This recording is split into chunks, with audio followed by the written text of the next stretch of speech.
परमहंस सद्गुरू स्वामी मकरंदनाथ महाराज यांचं प्रवचन 16 नोव्हेंबर. गुरुपदिष्ट मार्गानेच चालावे. केवळ परमार्थ श्रवण आणि अद्वैत ग्रंथांचे वाचन याने परमार्थ फलद्रूप होत नाही. श्रवण व वाचन ही परमार्थाची सुरुवात आहे. इथून पुढे मनन, चिंतन, ध्याननामादी साधनांची ओळख साधकाला होते. समर्थ दासबोधामध्ये म्हणतात, श्रवणापरीस मनन सार, मनने कळे सारासार, निजध्यासे साक्षात्कार, निस्संग वस्तू. परमात्मप्राप्तीसाठी श्रवणानंतर मनन व त्यानुसार साधनेचे प्रयत्न गरजेचे आहेत.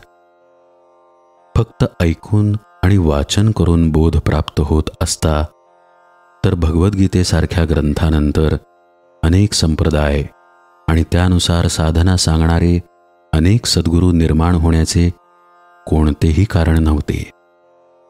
पण तसे झालेले दिसत नाही. उपनिषदात देखील सद्गुरूंनी शिष्याला केलेल्या उपदेशाचे सार आहे. मात्र त्यानंतर शिष्यांनीही तो बोध साधना करूनच आपल्या ठायी प्राप्त करून घेतलेला आहे.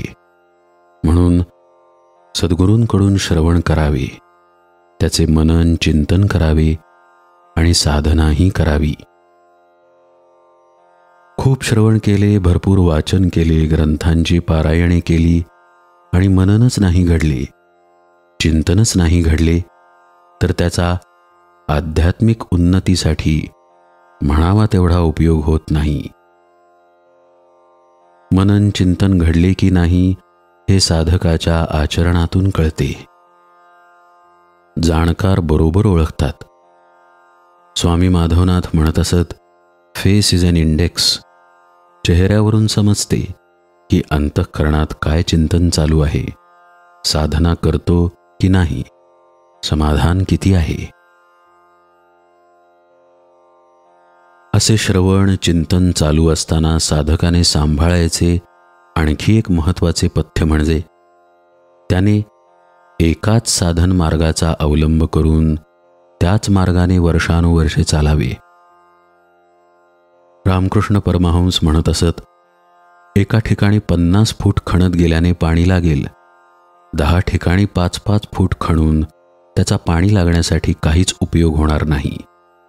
म्हणून सद्गुरूंनी जी साधना सांगितली आहे ती निष्ठेने वर्षानुवर्षे जपावी. त्यांच्याकडून सातत्याने श्रवण करावे. ठिकठिकाणी आणि निरनिराळ्या वक्त्यांकडून ऐकल्याने मनाचा गोंधळ होण्याचीच शक्यता अधिक.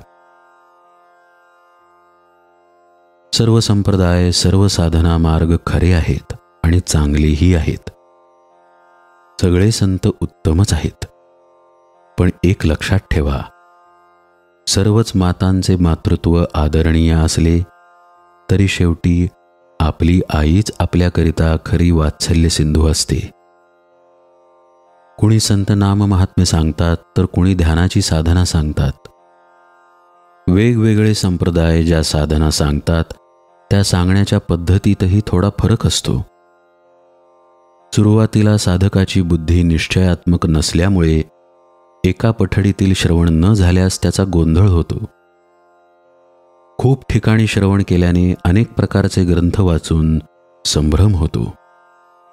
उदाहरणार्थ, रामकृष्ण परमहंस म्हणत, कनक कामिनी कीर्ती या क का कीचा त्याग करा. तर स्वामी स्वरूपानंद म्हणतात, धन सुत दारा असो दे पसारा, नको देऊ थारा आसक्ती ते. सारग्राही बुद्धी नसेल तर या परस्पर विरोधी वाटणाऱ्या वचनांमुळे आपली अडचण होते. विविध साधना प्रकार एकाच गंतव्यापर्यंत पोचवत असले तरी आपण एकाच वेळी अनेक मार्गांवर चालू शकत नाही. 2 रस्त्यांवर एकाच वेळी चालता येत नाही. म्हणून सर्व साधना मार्गांविषयी आदर ठेवावा. मात्र आपले सद्गुरू सांगतात तो एकच मार्ग आपल्यासाठी योग्य आहे. त्यांच्याकडून श्रवण करावे, साधना मार्ग समजून घ्यावा आणि श्रद्धापूर्वक त्यांनाच अनुसरावे. पूर्णतेचे समाधान, आनंद यातूनच मिळणार आहे.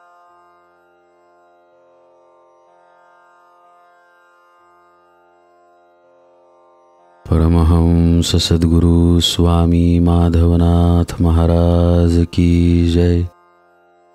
सब संतन की जय. जय जय रघुवीर समर्थ.